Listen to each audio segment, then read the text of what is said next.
Croeso nôl ato ni I brysurdeb cylch y gwartheg. I ni yng nghanol cystadleuaeth y bystych ifanc, y dosbarth ola yma heddi. A mae y beirniad Luke Bowen wedi tynnu nhw fewn ar ôl I gweld nhw'n cerdded unwaith o gwmpas y cylch yma. A mae yna 5 dîm mewn un res a maen nhw'n edrych yn bictiwr, Elin. Ydyn, maen nhw'n 5 da iawn.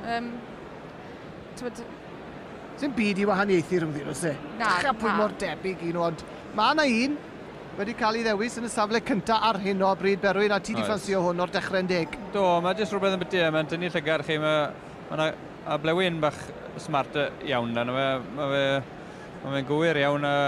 Dyma fe. Jyst bach mwy o led yna fe na'r bystych sy'n ail ac yn brydydd. O ran power, pan ti sefyll tu ôl yna fe. A dyna ni, I ni'n gweld y pwer o ti'n sôn am fyna.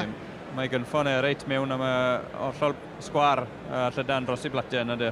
Bystach o Loegr, Elin? Ie, o Northumberland. John Smith-Jackson yn hen lawr ni wedi magu lot o loiau sioi dros y blynydde.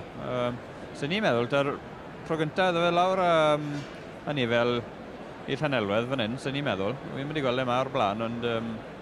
Mae yn wyneb newydd yma yn y ffairia.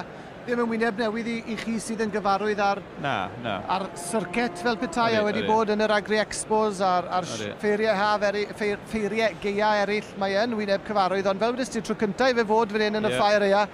Ac mae'r penderfyniad hynny wedi talu ar ei ganfed, mae wedi mynd â hi. Ydy, waredeg, mae fystach da. Yn y dosbarth ola i'r bystych cyfandirol mi fydd mynd mlaen wrth gwrs nawr I fynd ben yn erbyn yr enillwyr eraill yn adrannau'r bystych ifanc. A wedyn enillydd y dosbarth hynny yn mynd mlaen I bencampwriaeth byth ifanc. Felly mae yna ddigon o gystadlu, digon o gyffrod dal I ddod. Berwyn ac Elin am y tro, diolch I chi am eich cwmni. Wedi mwynhau. Diolch I chi.